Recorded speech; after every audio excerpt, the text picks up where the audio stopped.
श्री स्वामी समर्थ चरित्र सारामृत अक्कलकोट अध्याय 12 याची फलश्रुती आहे श्री गुरु चरणांची सेवा करण्याचे भाग्य प्राप्त होईल। श्री गणेशाय नमः।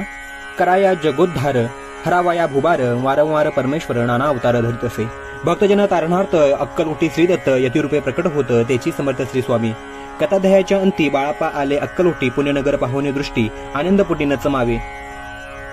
त्या दिवशी श्री समर्थ होते खास बागेत यात्रा झाली बहुत गर्दी झाली श्रींजवळी। बाळापाची मानसी तेव्हा चिंता पडली ऐशी ऐशा गर्दीत आपणासी दर्शन केसे होईल। परिदर्शन घेतल्याविना आज करू नये भोजन बाळापाचे तन मन स्वामीचरणी लागले। दर्शनेच्छा उत्कटचित्ती खडीसाखर घेऊन हाती गर्दी माझी प्रवेश करीती स्वामी सन्निध पातले। अजानुबाहू सुहास वदन श्री स्वामी मूर्ती पाहून बाळाप्पाने धावून दृढ चरण घरी येले। कंठ सद्गतीत जाहला चरणी भाळ ठेविला क्षणिक मीपण विसरला परमतोषला मानसी। गंगा मिनली सागरी तैसे तरंग जला भीतरी तैसे बाळाप्पा ते अवसरी स्वामीचरणी दृढ झाले। मधुस्तव भ्रमर जैसा कमलपुष्पन सोडी सहसा स्वामीचरणी बाळाप्पा तैसा दृढ जडला सोहावे। येऊन या भानावरती श्री चरणांची सोडली मिठी ब्रह्मानंदन माय पोटी स्त्रोत ओठी गात असे। श्री समर्थ त्यावेळी पडले होती भूतळी उठून या काय केलेला एक विचित्र। सर्व वृक्षांशी अलिंगन दिले त्यांनी प्रेमे करून बाळापावरचे प्रेम ऐशा कृतीने दाविले। धन्यता मानूनी मनी बाळापा निघाले तेथोनी परितयांची श्रीचरणी चित्त गुंतले अखंड। त्यांसवे एक जहांगीरदार ते होते भिराड्यावर स्वयंपाक करून तयार म्हणती जाऊ दर्शना। बाळाप्पा दर्शन करून आले भिराडी परतून जहांगीरदारी नैवेद्य काढून बाळाप्पा हाती दिदला। म्हणती जाऊनी स्वामींची अर्पण करा नैवेद्यासी अवश्य म्हणून तयांसी बाळाप्पा तेव्हा चालले। म्हणती नैवेद्य दाखवून मग करू प्रसाद भक्षण मार्गी तयांसी वर्तमान विदित एक झाले। या समी श्री समर्थ असती नृप मंदिरात राजाज्ञे वाचून तेथ प्रवेश कोणाचा न होय। ऐसे ऐकून वर्तमान बाळाप्पा म्हणे झाले खिन्न म्हणती आज नैवेद्य अर्पण आपल्या हस्ते नव्हेची। मार्गावरून परतले सत्वर भिराडीवले आले तेथे नैवेद्यार्पण केले मग सारिले भोजन। नित्य प्रातःकाळी उठवून षटकर माते आचरून घेऊन स्वामी दर्शन जपा लागी बैसावे। श्री शंकर उपास्य दैवत त्यांचे करावे पूजन नित्य। मध्याने येता आदित्य जपानुष्ठान आटपावे करी झोळी घेऊन श्री स्वामी जवळी येऊन मस्तक ठेवून श्रीचरणी जावे भिक्षे कारणे। मागून या मधुकरी मग यावे भिराड्यावरी जो मिळेल भाजी भाकरी त्याने पोट भरावे। घ्यावे स्वामी दर्शन मग करावे अनुष्ठान ऐशा प्रकारे करून अक्कलकोटी राहिले। चोळापा आदी करून सेवकरी बहुत जण त्यात सुंदराबाई म्हणून मुख्य होती। त्यावेळी आपण व्हावे सेवकरी इच्छा बाळापाचे अंतरी सुंदराबाईंच्या करी आधिपत्य सर्व असे। एके दिवशी तयांसी बाई आज्ञा करी ऐशी आपण ही श्री सेवेसी करीत जावे आनंदे। बाळापा म्हणे आनंदला म्हणे सुदीन आज उगवला सद्गुरु सेवेचा लाभ झाला झाले सार्थक जन्माचे। बहुत जण सेवकरी बाई मुख्य त्या माझारी सर्व अधिकार तिच्या करी व्यवस्थेचा होता पै। मी प्रिय भूस्वामींचे ऐसा अभिमान तियसी गर्ववरी इतरांशी तुच्छ मानू लागली। या कारणे आपसात भांडणे होती सदोदित स्वामी सेवेची तेथ अव्यवस्था होत असे। हे बाळापानी पाहून नाना युक्ती योजून मोडून टाकिले भांडण एकचित्त सर्व केले। कोठेही असता समर्थ पूजाधिक व्हाव्या यथार्थ तत्संबंधी सर्व साहित्य बाळापा सिद्ध ठेवीती।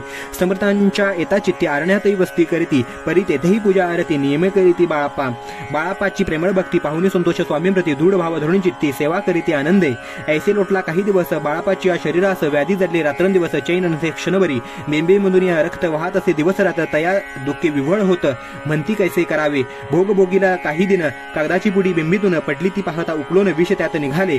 पूर्वी कोण्या कृतज्ञे बाळापासी यावे मरण विष दिदले कानोल्यातून पडले आज बाहेरी। स्वामी कृपेने आजवरी गुप्त राहिले होते उतरी सद्गुरु सेवा त्यांचे करी व्हावी लिखित विधींचे। आजपरी बहुतांपरी बाळापा करीचा करी तयांते अंतरपरी स्वामी मोहिनन जाहाले। प्रत्येक सोमवारी तयानी महादेवाची पूजा करून मग यावे पडतोनी स्वामी सेवे कारणे। हे पाहुनी एके दिवशी बाई विनवी समर्थांसी आपण सांगोनी बाळापासी शंकर पूजनी वर्जावे। तैशी आज्ञा तयाप्रती एके दिनी समर्थ करती परी बाळापाची चित्ती विश्वास काही पटेना। बाईंच्या आग्रहावरून समर्थ दिली आज्ञा जाण हे नसेल सत्यपूर्ण विनोद केला निश्चय। पूजा करणे उचित न करावीची हेची सत्य यापरी चिठ्ठ्या लिहित प्रश्न पाहत बाळाप्पा एक चिठी तयातून उतरून पाहता वाचून न करावीची पूजन ती माझी लिहिलेसे। तेव्हा सर्व भ्रांती फिटली स्वामी आज्ञा सत्य मानली ही भानगड पाहिली श्रीपाद भट्ट भटजीने। समर्थांचा पूर्ण भक्त चोळापा नामे विख्यात तयाचा हात आमात श्रीपाद भट्ट जाणीजे। स्वामींपुढे भक्तजन ठेवीती द्रव्याधिक आणून ते सुंदराबाई उचलून नेत असते सत्वर, त्यामुळे चोळापाप्रती अल्प होईल द्रव्य प्राप्ती, बाळापामुळे म्हणती नुकसान होते आपुले. तेव्हाच आम्हाला शशुर उभयंता करीती विचार, बाळापा ते आता दूर केले पाहिजे युक्तीने. श्रीपाद भट्ट एके दिवशी काय बोलती बाळापासी, दारापुत्र सोडून देशी आपण येथे राहिला, आपण आल्यापासून आमचे होते नुकसान, ऐसे बोला ऐकून बाळापा म्हणे खिन्न झाला. बाळापा बोले वचन, तुमचे अन्न खाऊन करीतो तुमचे नुकसान, व्यर्थ माझा जन्म हा. स्वामींनी माझा आज्ञा द्यावी, मी जातो आपल्या गावी, परी तुम्ही युक्ती योजावी, आज्ञा होईल ऐशीच. श्रीपाद भट्टे एके दिवशी विचारले समर्थांशी, कुलदेवतेच्या दर्शनासी जावया इच्छे बाळापा. ऐसे ऐकून समर्थ हास्यमुखे काय बोलत, कुलदेवतेचे दर्शन नित्य बाळापा इथं करीत असे. तेव्हा निरुत्तर जाहला, ऐसा उपाय खुंटला. मग तयाने पाहिला कारभार चिठ्ठ्यांचा, तयाने पुसले वर्तमान, बाळापा सांगे संपूर्ण. श्रीपाद भट्टे ऐकून कापाटे म्हणे आणले, म्हणे जावया आपणासी, समर्थन देते आज्ञासी, परी टाकूनी चिठ्ठ्यांसी, आज्ञा घ्यावी आपण. तयाची कपट न जाणून अवश्य म्हणे त्याच दिनी, 2 चिठ्ठ्या लिहोनी उभयंताने टाकिल्या. चिठ्ठी आपल्या करी भटजी उचली सत्वरी, तेथे राहून चाकरी करी ऐसे लिहिलेसे. भटजी म्हणे खिन्न झाला, सर्व उपाय खुंटला. महाराज आता बाळापाला न सोडतील निश्चय. स्वामी चरणी दृढ भक्ती बाळापाची जडली होती, कैसा दूर तयाप्रती करतील यती दयाळू. जे केवळ दयाघन भक्त का ज कल्पद्रुम, विष्णू शंकर दोघे जण तयांची शरण सदैव. श्री स्वामी समर्थ चरित्र सारामृत, नाना प्राकृत कथा संवत, सदा प्रेमळ परिसोत. 12वा अध्याय गोडहा. इति श्री स्वामी समर्थ चरित्र सारामृत, बाळापा स्वामी भक्ती कथावर्णनम, नाम द्वादशोध्यायः. श्री राजाधिराज योगीराज महाराजार्पणमस्तु.